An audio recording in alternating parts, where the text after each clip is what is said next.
Les élégants lustres du Casino Royal projetaient des ombres sur le visage désespéré de François Moreau. À 54 ans, avec ses cheveux poivre et sel et les rides d'un homme qui avait connu des jours meilleurs, il fixait ses cartes avec des yeux injectés de sang. En face de lui, à la table de feutre vert, était assis Édouard Dumont, un magnate des affaires aux yeux d'acier dont l'expression impassible avait écrasé d'innombrables adversaires au cours de décennies de jeux à gros enjeux. « Je n'ai plus rien à miser », chuchota François, sa voix se brisant. La montagne de jetons devant Édouard racontait l'histoire d'une nuit qui avait terriblement mal tourné. Édouard ajusta son costume italien sur mesure, ses doigts ornés d'une seule alliance en platine, un rappel d'un mariage depuis longtemps dissous. À 58 ans, il possédait le calcul froid d'un homme qui avait bâti un empire à partir de rien. « Alors nous en avons terminé ici », dit Édouard, commençant à ramasser ses gains. « Attendez !» La main de François trembla alors qu'il atteignait son whisky. « Ma fille, Amélie, elle a 29 ans, belle, intelligente, diplômée de la Sorbonne. » Un silence pesant tomba sur la salle privée. Même le croupier se figea. « Offrez-vous ce que je pense que vous offrez ?» La voix d'Édouard resta mesurée, mais quelque chose scintilla dans ses yeux. De l'intérêt, peut-être, ou du dégoût. Impossible à dire. « Elle ferait une épouse parfaite pour quelqu'un comme vous. Réglez ma dette, et elle est à vous. » François ne pouvait croiser aucun regard. Édouard aurait dû partir. Dans tout monde rationnel, il l'aurait fait.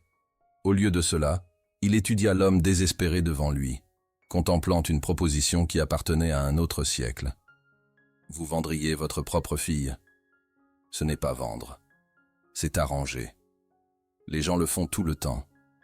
Pas dans ce pays, et pas dans ce siècle. Pourtant, Édouard ne partit pas.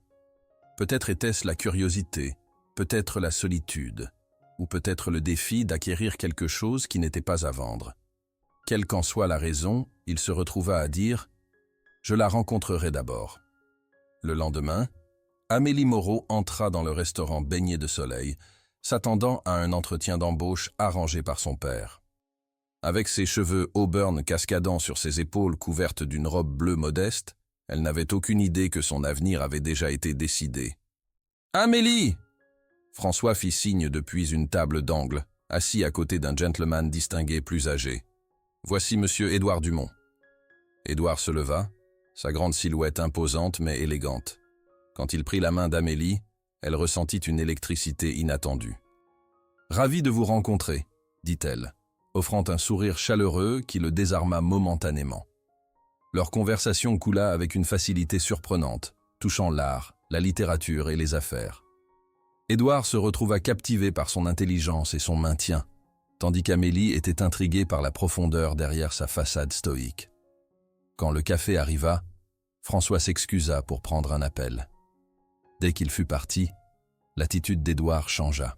« Votre père me doit 2 millions d'euros, déclara-t-il platement. La tasse d'Amélie cliqueta contre sa soucoupe. « Pardon ? Hier soir, il a tout perdu en jouant au poker dans mon casino. Puis il a offert quelque chose d'inhabituel comme garantie. » Les yeux d'Édouard se verrouillèrent avec les siens. « Vous. » La couleur quitta son visage. « C'est impossible. » « J'ai bien peur que si, il a suggéré le mariage. » Le rire d'Amélie fut creux. « Vous ne pouvez pas être sérieux. Nous ne sommes pas au Moyen-Âge. Je suis entièrement d'accord. » Édouard se pencha en avant. « Cependant, la situation de votre père est désespérée. Il doit de l'argent à des gens bien moins raisonnables que moi. » François revint, son faux sourire cachant à peine son anxiété. « Papa, qu'as-tu fait ?» chuchota Amélie, les larmes menaçant de couler. Édouard observa leur échange, son visage illisible. Puis il plaça une carte de visite sur la table. « Réfléchissez-y, mademoiselle Moreau. Le mariage avec moi effacerait la dette de votre père et sécuriserait votre avenir. J'ai besoin d'une épouse pour les apparences sociales, rien de plus. » Alors qu'il se levait pour partir, il ajouta avec une douceur surprenante « Je ne suis pas le monstre que vous pensez. Mais je suis un homme d'affaires, et ceci est une proposition. » Plus tard cette nuit-là, Alors qu'Amélie confrontait son père dans leur modeste appartement, toute la vérité émergea. François avait non seulement joué ses économies, mais aussi leur maison. « Je ne le ferai pas », déclara-t-elle, arpentant le salon. « Je ne me marierai pas avec un étranger pour réparer tes erreurs. »« Alors nous serons tous les deux sans abri la semaine prochaine, » dit François, sa voix se brisant. « J'ai tout ruiné, Amélie. Je suis tellement désolé. » Le lendemain matin, debout dans le bureau opulent d'Édouard Dumont avec vue sur les toits de Bordeaux, Amélie prit la décision la plus difficile de sa vie. « 1 an, négocia-t-elle, sa voix plus forte qu'elle ne se sentait. « Je vous épouserai pour 1 an. Vous pardonnez la dette de mon père. Et après la fin de l'année, nous divorçons discrètement avec un arrangement raisonnable. » Édouard l'étudia, impressionné par son sang-froid. « 2 ans, et vous devrez assister aux fonctions sociales en tant que mon épouse. » Pas d'obligation physique, contra-t-elle. Un petit sourire joua sur ses lèvres. D'accord, bien que je soupçonne que vous pourriez changer d'avis. N'y comptez pas, répliqua Amélie, tendant sa main pour sceller l'accord. Quand leurs doigts se touchèrent, aucun ne reconnut l'étincelle inattendue entre eux, une étincelle qui allait bientôt enflammer quelque chose qu'aucun n'avait prévu. Le domaine Dumont se dressait comme une forteresse scintillante contre le décor de la côte aquitaine. Amélie regarda par la fenêtre de la limousine, alors qu'elle serpentait dans l'allée privée, l'estomac noué. En seulement 48 heures, elle avait emballé sa vie, signé un contrat prénuptial plus épais qu'un roman, et se préparait à devenir Madame Dumont. « Nous sommes arrivés, mademoiselle Moreau », annonça le chauffeur, ouvrant sa porte pour révéler une entrée de marbre, encadrée par des jardins parfaitement entretenus. À l'intérieur, une petite armée de personnel attendait. La gouvernante, Madame Dubois, une femme aux yeux bienveillants et à l'attitude pragmatique, s'avança. « Bienvenue dans votre nouvelle maison. Monsieur Dumont a demandé que je vous montre vos quartiers avant l'arrivée des organisateurs de mariage. »« Organisateurs de mariage ?» répéta Amélie, suivant Madame Dubois dans un grand escalier. « Le mariage n'est sûrement pas avant des mois ?» Madame Dubois lui jeta un regard curieux. « Monsieur Dumont a programmé la cérémonie pour ce samedi. »« Ce samedi ?» Amélie s'arrêta à mi-marche. « C'est dans 4 jours. »« Il croit en l'efficacité, » répondit Madame Dubois avec une neutralité exercée. La suite d'Amélie était plus grande que tout son appartement, avec un salon, une chambre et une salle de bain qui aurait pu loger une petite famille. Alors qu'elle s'asseyait au bord d'un lit drapé de coton égyptien, la réalité s'abattit sur elle. « Qu'ai-je fait ?» se chuchota-t-elle. Un coup doux interrompit ses pensées. Édouard se tenait dans l'embrasure de la porte, sa silhouette imposante quelque peu adoucie par une tenue décontractée, pantalon taillé et pull en cachemire qui suggérait le physique d'un homme qui refusait de se rendre à l'âge. « Je vois que Madame Dubois vous a installé, » dit-il, restant au seuil, comme s'il respectait une frontière invisible. « Tout est-il satisfaisant ?» Amélie se leva, redressant ses épaules. « Tout sauf la date du mariage. 4 jours, c'est impossible. »« Vraiment ?» Édouard entra dans la chambre, ses mouvements mesurés et confiants. Les arrangements sont déjà en place. La liste d'invités inclut tout ce qui compte dans la société bordelaise et la presse a été notifiée de l'événement. « La presse ?» La voix d'Amélie monta. « Cela était censé être discret ?»« Au contraire, » répliqua Édouard. « Un mariage discret soulèverait des questions. En tant que mon épouse, vous serez sous les feux de la rampe. Mieux vaut contrôler le récit dès le début. » Amélie se tourna vers la fenêtre, regardant les vignobles qui s'étendaient à l'horizon. « Vous rendez-vous compte de ce que vous me demandez? D'abandonner entièrement ma vie? Votre vie était sur le point d'être détruite de toute façon grâce aux dettes de votre père, dit Édouard doucement. Je vous offre quelque chose de nouveau. Vous m'offrez une cage dorée? Peut-être, mais c'est mieux qu'être sans abri. » Elle lui fit face, ses yeux brillants de larmes non versées. « Vous ne comprenez pas. J'avais des rêves, des plans. Je voulais voyager, écrire, peut-être enseigner un jour. » Pour la première fois, l'expression d'Édouard se radoucit. « Qui dit que vous ne pouvez pas encore faire ces choses? Le mariage ne doit pas être une prison, Amélie. Il peut être un partenariat. Un partenariat basé sur les dettes de jeu de mon père. Tous les mariages commencent quelque part, dit-il. Certains commencent par l'amour et finissent par l'amertume. D'autres commencent par la commodité et... Qui sait où ils mènent? Amélie l'étudia, cherchant un signe de tromperie dans ses yeux sombres. Au lieu de cela, elle vit quelque chose d'inattendu, de la solitude, peut-être même de la vulnérabilité. « Pourquoi moi ?» demanda-t-elle soudain. « Vous pourriez avoir n'importe qui. Pourquoi accepter la proposition désespérée de mon père ?» Édouard était silencieux pendant un long moment, ses yeux fixés sur quelque chose au-delà d'elle. « Parce que, dit-il finalement, les femmes qui me poursuivent habituellement me veulent pour mon argent. Au moins avec vous, je sais où j'en suis. » C'est terriblement cynique. C'est terriblement honnête. Malgré elle, Amélie se retrouva presque à sourire. « Au moins vous ne prétendez pas que c'est romantique. »« Non, » convint Édouard. « Mais cela ne veut pas dire que ça ne pourrait pas le devenir. » L'étincelle d'attraction qu'elle avait ressentie au restaurant refit surface, et Amélie recula d'un pas. « Je pense qu'il vaut mieux garder les choses professionnelles. »« Comme vous voudrez, » dit Édouard, mais quelque chose dans son ton suggérait qu'il n'était pas d'accord. « Le dîner est à 8 heures. Madame Dubois vous montrera la salle à manger. » Après son départ, Amélie s'effondra dans le fauteuil près de la fenêtre, l'esprit tournoyant. Dans 3 jours, elle serait mariée à un homme qu'elle connaissait à peine, dans une cérémonie qu'elle n'avait pas planifiée, commençant une vie qu'elle n'avait jamais imaginée. Mais alors qu'elle regardait le soleil se coucher sur les vignobles, peignant le ciel de rose et d'or, elle ne put s'empêcher de se demander si peut-être, juste peut-être, Édouard Dumont avait raison. Peut-être que tous les mariages commençaient dès quelque part, et peut-être que là où ils commençaient importait moins que là où ils menaient. Le samedi matin arriva plus vite qu'Amélie n'aurait cru possible. Debout devant un miroir dans sa suite, elle contempla la femme qui la regardait, élégante dans une robe de mariée en soie ivoire, qui avait été parfaitement ajustée en seulement 2 jours, ses cheveux auburn arrangés en un chignon sophistiqué, un collier de perles hérité de la famille Dumont ornant son cou. Elle était belle, elle le savait. Mais elle se sentait comme une actrice jouant un rôle pour lequel elle n'avait jamais auditionné. « Mademoiselle Moreau » dit Madame Dubois depuis l'embrasure de la porte. « Il est temps. » La cérémonie se déroula dans les jardins du domaine, transformée en cathédrale à ciel ouvert avec des milliers de roses blanches et un quatuor à cordes jouant doucement. Alors qu'Amélie descendait l'allée au bras de son père, qui avait l'air au moins aussi nerveux qu'elle, elle aperçut l'assemblée de visages qu'elle ne reconnaissait pas. L'élite de Bordeaux était venue voir Édouard Dumont prendre épouse. À l'hôtel l'attendait Édouard, saisissant dans un smoking noir, son expression illisible. Mais quand leurs yeux se rencontrèrent, elle vit quelque chose qu'elle n'avait pas vu auparavant, de la tendresse, peut-être même de l'admiration. Les vœux furent traditionnels, leur voix ferme malgré les circonstances inhabituelles.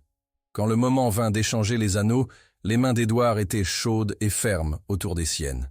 « Vous pouvez embrasser la mariée », annonça l'officiant.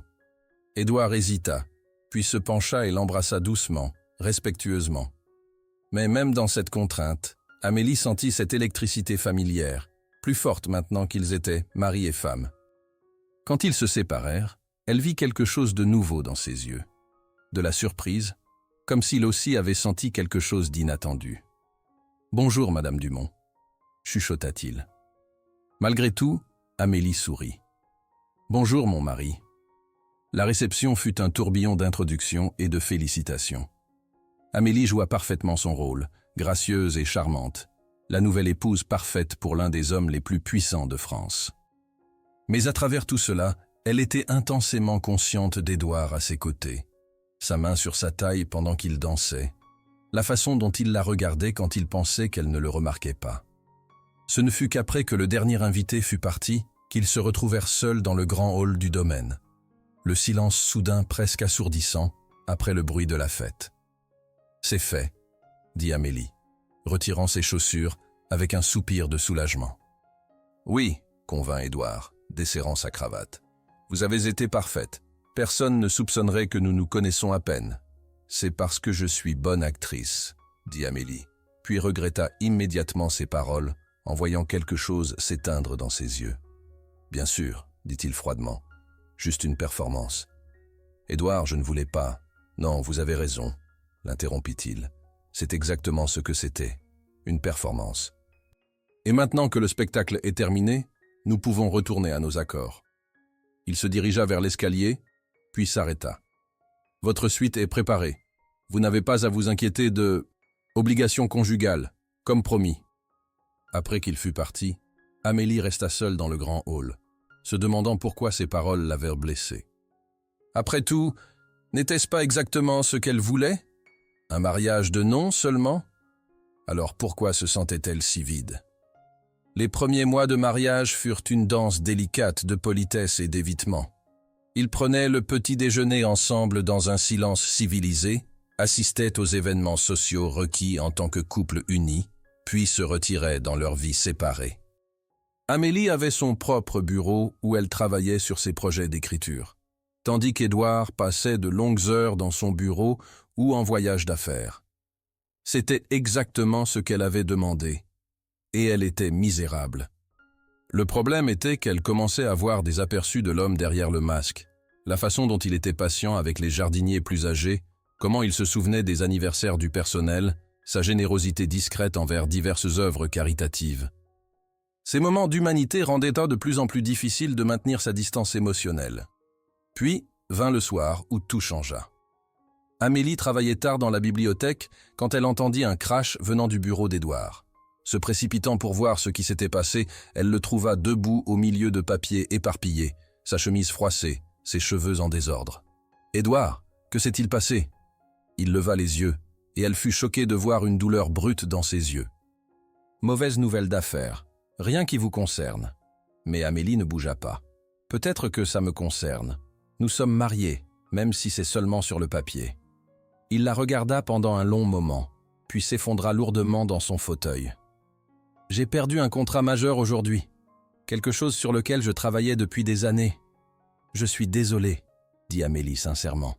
Ça doit être dévastateur. L'argent n'est pas le problème, dit Édouard.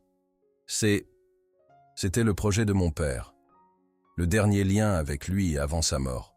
Cette vulnérabilité inattendue toucha quelque chose en Amélie. Sans y réfléchir, elle s'approcha et posa une main douce sur son épaule. « Voulez-vous en parler ?» Pour sa surprise, il commença à parler. Il lui parla de son père, un homme dur qui n'avait jamais montré d'affection, mais qui avait légué à Édouard un sens du devoir et de l'ambition. Il lui parla de construire l'empire commercial, de prouver sa valeur à un homme qui n'était plus là pour le voir. « Je pense que c'est pourquoi j'ai accepté la proposition de votre père, » admit-il. « J'ai si l'habitude de traiter les relations comme des transactions commerciales. C'est plus sûr. »« Plus sûr que quoi ?» demanda doucement Amélie. « Plus sûr que de risquer de véritables sentiments et d'être déçus. » Leurs yeux se rencontrèrent, et soudain l'air entre eux se chargea d'électricité. Amélie était consciente de sa main toujours sur son épaule, de sa proximité, de la façon dont il la regardait. « Amélie, murmura-t-il, sa voix rauque. « Oui, je pense que nous pourrions avoir un problème. » « Quel genre de problème ? » « Je tombe amoureux de ma femme. » Le cœur d'Amélie s'emballa. « Édouard, je sais que ce n'était pas l'accord, dit-il rapidement. Je sais que vous ne ressentez rien pour moi, mais je devais être honnête. » Au lieu de répondre, Amélie se pencha et l'embrassa. Cette fois, ce ne fut pas le baiser chaste de leur mariage, mais quelque chose de profond et de passionné qui parlait de mois de tension refoulée. Quand ils se séparèrent, tous deux haletaient. « Pour le record, » chuchota Amélie, « ce n'était pas de l'actrice. » Cette nuit-là, pour la première fois depuis leur mariage, Édouard ne dormit pas seul. Et quand Amélie se réveilla dans ses bras le lendemain matin, elle sut que leur arrangement avait irrévocablement changé. « Bonjour » murmura Édouard, écartant une mèche de cheveux de son visage. « Bonjour » répondit-elle, songeant à quel point cette simple salutation semblait différente maintenant. « Avez-vous des regrets ?» demanda-t-il, et elle put entendre la vulnérabilité dans sa voix. « Seulement que nous ayons attendu si longtemps, » dit Amélie honnêtement. Le soulagement sur son visage était tangible. « Alors, où allons-nous à partir d'ici ?»« Je ne sais pas, » admit Amélie, « mais j'aimerais le découvrir ensemble. » Ah, c'est ainsi que commença la vraie phase de leur mariage. Non plus deux étrangers honorant un contrat, mais deux personnes choisissant délibérément de construire quelque chose ensemble. Ce ne fut pas toujours facile. Ils avaient tous deux passé tant d'années à protéger leur cœur, qu'apprendre à faire confiance ne se fit pas du jour au lendemain. Mais lentement, jour après jour, ils construisirent quelque chose de nouveau. Édouard apprit à partager non seulement son lit, mais ses pensées, ses peurs, ses rêves. Amélie découvrit qu'être vulnérable ne signifiait pas être faible, et qu'aimer ne signifiait pas perdre son identité. Au printemps suivant, Amélie se retrouva dans le bureau d'Édouard, regardant les vignobles bourgeonnants qui s'étendaient au-delà des fenêtres.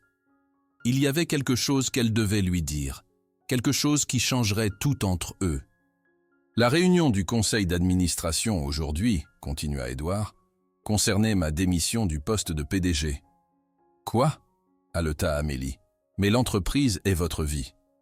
Elle l'était, corrigea-t-il doucement, avant vous. J'ai 58 ans, Amélie. J'ai passé 40 ans à construire un empire au détriment de tout le reste. Je ne veux pas me réveiller à 70 ans en ayant raté une autre décennie de bonheur possible. Ses mains se resserrèrent autour des siennes. Notre accord était de 2 ans.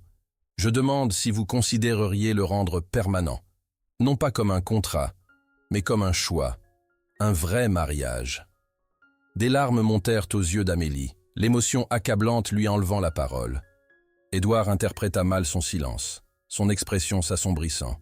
« Je comprends si vous avez besoin de temps pour réfléchir, ou si votre réponse est non. Les termes de notre accord original tiendraient toujours. Je suis enceinte, blurta Amélie, les mots sortant avant qu'elle puisse les formuler plus délicatement. Édouard se figea, son visage étudiant le choc. « Vous êtes... enceinte, répéta-t-elle, le cœur battant. Environ 6 semaines, je pense. Je viens de l'apprendre aujourd'hui.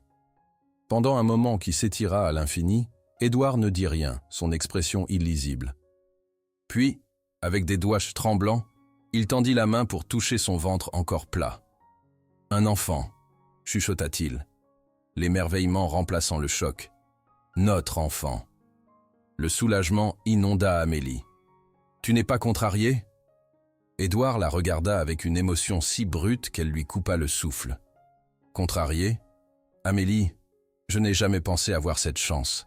À mon âge, avec mon passé. » Il secoua la tête avec incrédulité. « Une famille à moi, c'est plus que je n'osais espérer. » Il l'attira doucement dans ses bras, sa voix épaisse d'émotion.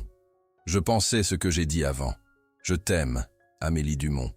Pas à cause de cette nouvelle, mais à cause de qui tu es, qui tu m'as aidé à devenir. » Amélie encadra son visage de ses mains, les larmes coulant librement maintenant. « Je t'aime aussi, » admit-elle, la vérité de cela résonnant à travers tout son être. « Je me suis battu contre ça, me disant que ça ne pouvait pas être réel étant donné comment nous avons commencé, mais... » Édouard la fit taire avec un baiser d'une telle tendresse qu'il lui fit mal au cœur. Quand ils se séparèrent, finalement, il pressa son front contre le sien. Comment nous commençons un voyage ne détermine pas où il nous mène. Seuls nos choix en cours de route le font.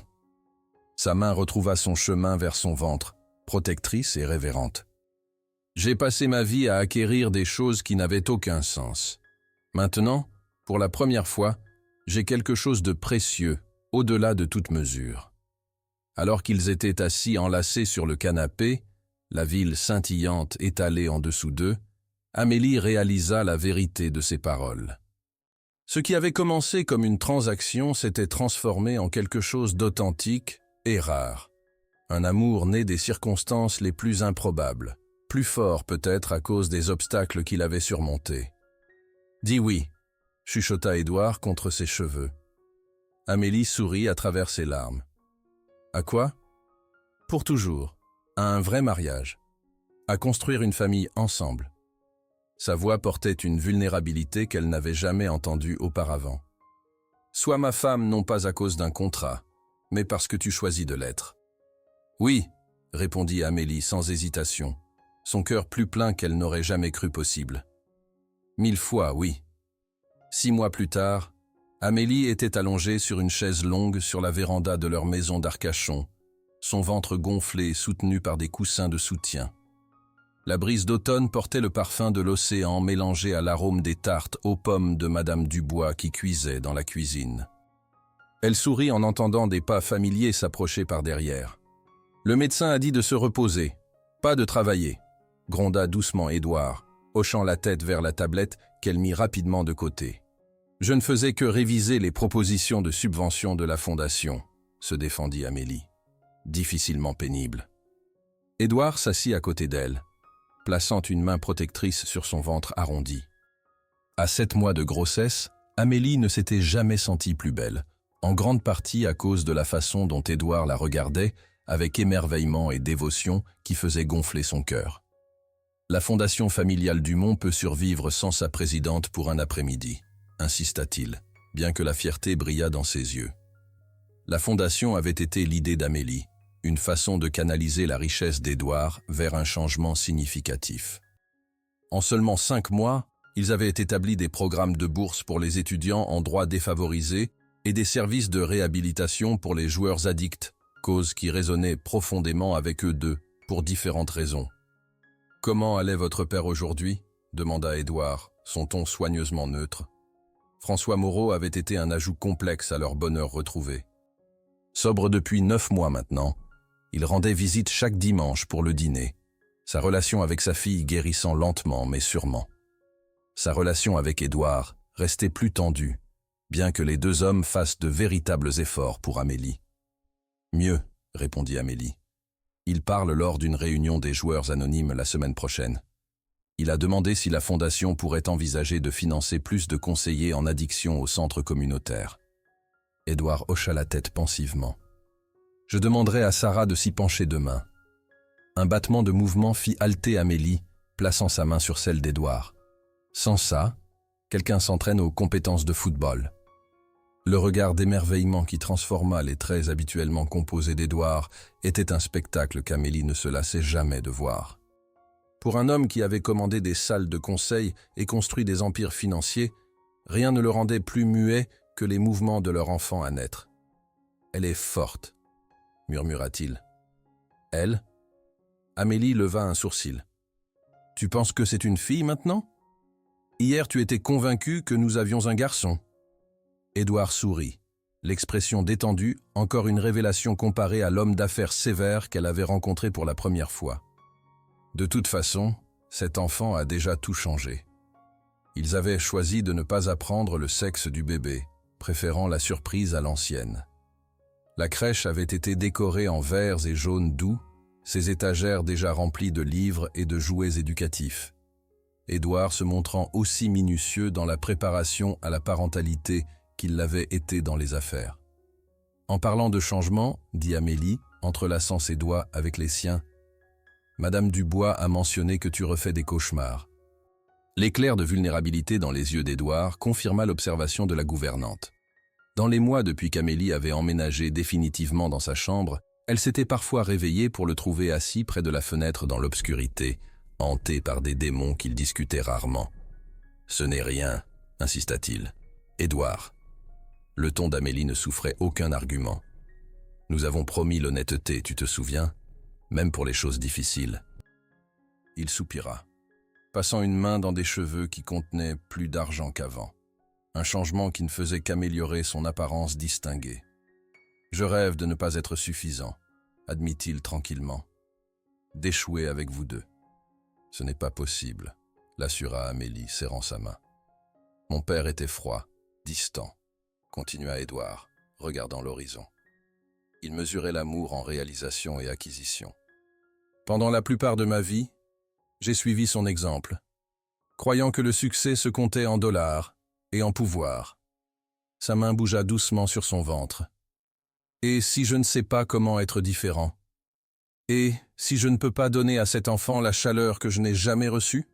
L'honnêteté brute de sa peur toucha profondément Amélie. C'était un côté d'Édouard Dumont que le monde ne voyait jamais, l'homme vulnérable sous l'extérieur puissant, un homme encore en train de guérir de ses propres blessures d'enfance, même en se préparant à devenir père. Le fait même que tu t'inquiètes de cela me dit que tu ne seras rien comme lui, dit doucement Amélie. J'ai vu comment tu aimes, Édouard. Pas seulement moi, mais comment tu prends soin de Madame Dubois quand elle était malade.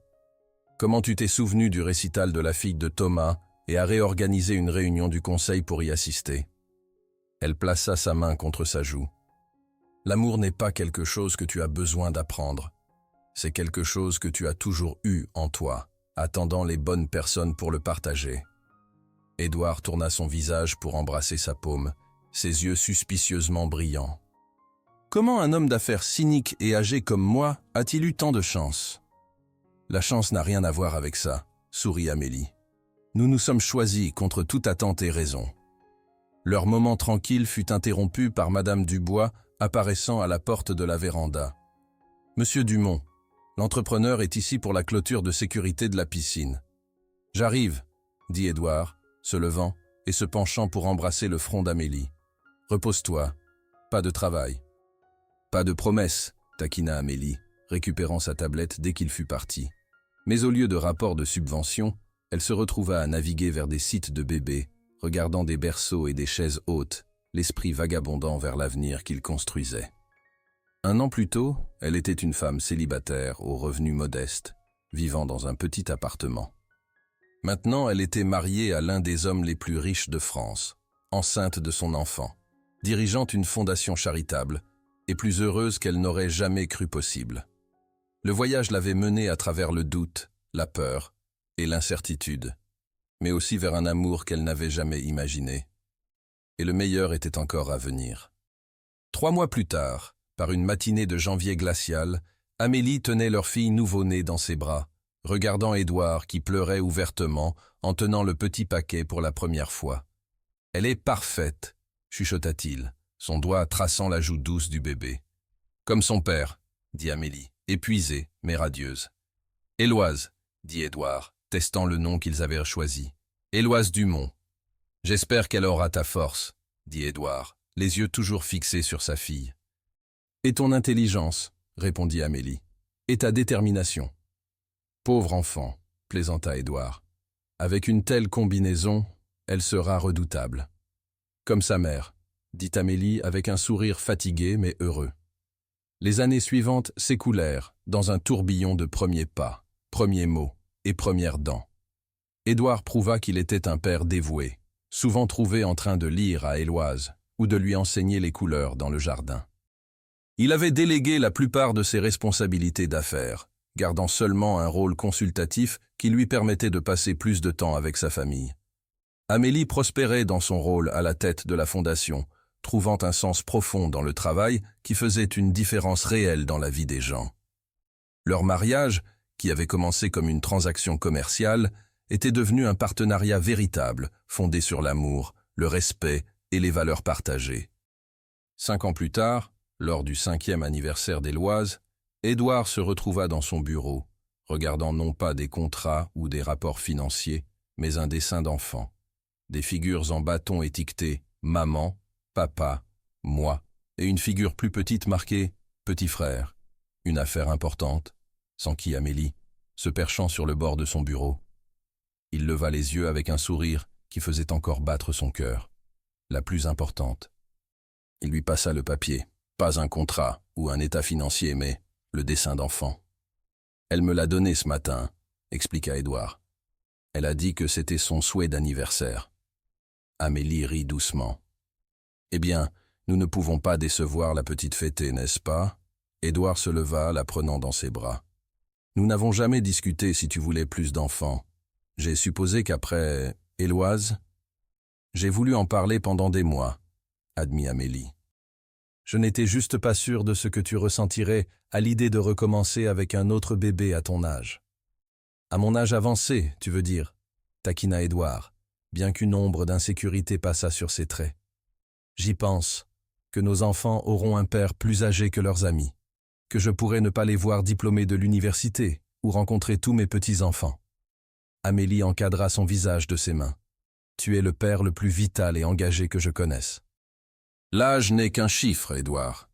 Ce qui compte, c'est à quel point tu vis pleinement, et tu m'as appris qu'il n'est jamais trop tard pour créer la vie que tu veux vraiment. » Ses bras se resserrèrent autour d'elle. Comment fais-tu pour toujours savoir exactement quoi dire pour chasser mes doutes? Des années de formation juridique, plaisanta Amélie, et t'aimer. 6 mois plus tard, par un soir de février neigeux, la famille Dumont se rassembla dans la bibliothèque confortable. Un feu crépitait dans l'âtre, projetant une lueur dorée sur la scène. Édouard dans son fauteuil en cuir préféré avec Éloise sur ses genoux. Amélie blottie sur le canapé tout près. « Raconte-moi encore comment toi et maman vous vous êtes rencontrés » demanda Éloise, nichée confortablement contre la poitrine de son père. C'était son histoire de chevet préférée, bien que hautement éditée pour des oreilles de 5 ans. « Eh bien, » commença Édouard, partageant un regard amusé avec Amélie par-dessus la tête de leur fille. « Maman et moi, nous nous sommes rencontrés à cause de grand-père François. Parce qu'il te devait de l'argent, fournit Éloise solennellement. Des cartes. C'est exact, confirma Édouard, toujours honnête avec sa fille tout en restant vague sur les détails appropriés à son âge. Et quand j'ai rencontré ta mère, elle était la femme la plus belle et intelligente que j'avais jamais vue. Mais tu ne l'aimais pas tout de suite, encouragea Éloise, familière avec le rythme de l'histoire. Non, pas tout de suite, convint Édouard. Parfois les meilleures histoires d'amour prennent du temps à se développer. Ta mère et moi avons dû apprendre à voir au-delà de nos premières impressions. Et puis vous êtes tombés amoureux, conclut Éloise joyeusement. Nous sommes tombés amoureux, corrigea doucement Amélie. Oui, nous l'avons fait. Et puis vous m'avez eu. La meilleure décision que nous ayons jamais prise, l'assura Édouard, déposant un baiser sur ses boucles. La petite main d'Éloise tapota sa joue. Papa, vas-tu me parler de quand tu étais petit garçon? Est-ce que ton papa te racontait des histoires comme ça? Un silence momentané tomba, brisé seulement par le feu qui crépitait. Édouard parlait rarement de son enfance, les blessures encore sensibles malgré les années de guérison que la vie de famille avait apportées. Non, ma chérie, répondit-il finalement. Mon père était différent. Il ne racontait pas d'histoires ou ne jouait pas à des jeux. Le front d'Éloise se plissa avec la perception innocente des enfants. Il était méchant. Il ne savait pas comment montrer l'amour, expliqua Édouard soigneusement. Alors j'ai dû apprendre comment tout seul quand j'ai grandi. Tu as très bien appris, déclara Éloise, jetant ses bras autour de son cou. Vraiment bien, corrigea automatiquement Amélie, clignant des yeux pour refouler les larmes à cet échange. Les yeux d'Édouard rencontrèrent les siens par-dessus la tête de leur fille, communiquant des volumes sans mots, gratitude pour la famille qui lui avait appris à aimer, joie dans cette seconde chance à la vie qu'il n'avait jamais espérée. « Bon, petite fêtée, dit Amélie, se levant du canapé. Il est temps d'aller au lit, tu as école demain. Une histoire de plus, plaida Éloise. Pas ce soir, dit fermement Édouard, se levant avec elle toujours dans ses bras. Mais je promets une supplémentaire demain. Alors qu'il bordait Éloise dans son lit, ses yeux déjà lourds de sommeil, elle marmonna. Mon petit frère aimera les histoires aussi. Édouard se figea, regardant Amélie avec interrogation, qui secoua la tête avec confusion. Il n'avait pas encore dit à Éloise pour la grossesse qu'ils avaient confirmé seulement quelques semaines plus tôt. « Quel petit frère, ma chérie ?» demanda doucement Amélie. « Celui dans ton ventre », répondit Éloise comme une évidence. « Je vous ai entendu parler. »« C'est un secret ?» Édouard gloussa, récupérant le premier. « Pas un secret, juste une surprise que nous gardions. Comment te sens-tu d'être une grande sœur ?»« Bien, » bâilla Éloise. « Je vais tout lui apprendre. » Ses yeux se fermèrent, l'excitation de la révélation ne rivalisant pas avec son épuisement. Dans le couloir devant sa chambre, Édouard attira Amélie contre lui, une main reposant protectivement sur son ventre encore plat. « Elle va être insupportable quand nous confirmerons que c'est effectivement un garçon, » chuchota Amélie. « Elle a l'intuition de sa mère, » répondit doucement Édouard, dirigeant Amélie vers leur chambre. « Et la confiance de son père. »« Une combinaison redoutable, » convint Amélie, se penchant dans son étreinte. Plus tard, alors qu'ils étaient allongés ensemble dans l'obscurité silencieuse de leur chambre, Édouard traçait des motifs sur la peau d'Amélie avec des doigts doux. « J'ai pensé à notre histoire, » murmura-t-il. « À quel point elle aurait pu être différente. Si j'avais refusé ta proposition ce jour-là au restaurant, demanda Amélie.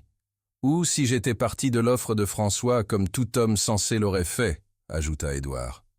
Un choix différent, et rien de tout ceci n'existerait. Amélie se tourna pour regarder dans ses yeux. Regrettes-tu comment nous avons commencé? Pas un instant, répondit Édouard sans hésitation.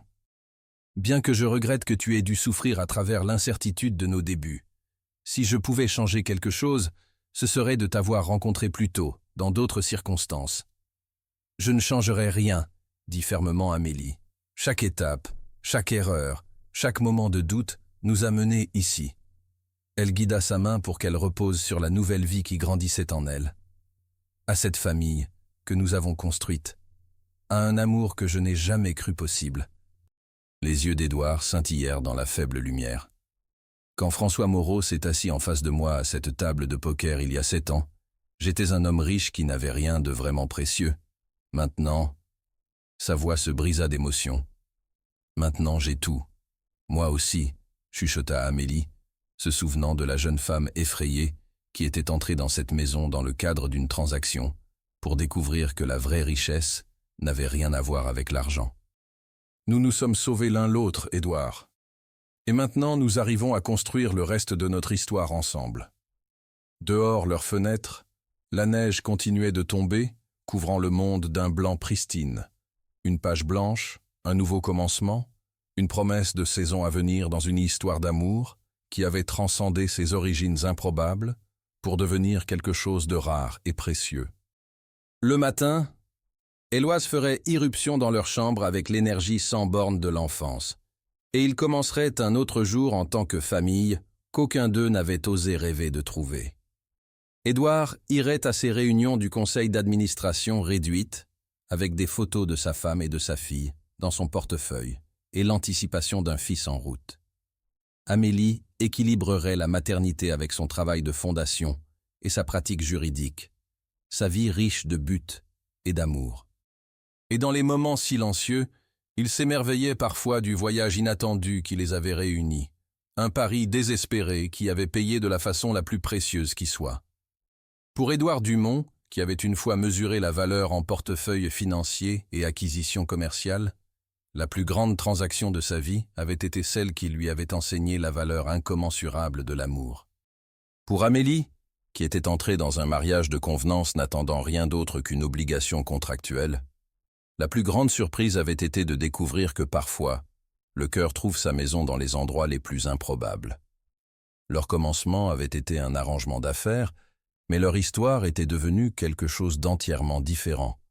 La preuve que l'amour, quand on lui donne de la place pour grandir, peut transformer même le plus pragmatique des marchés en le plus passionné des liens.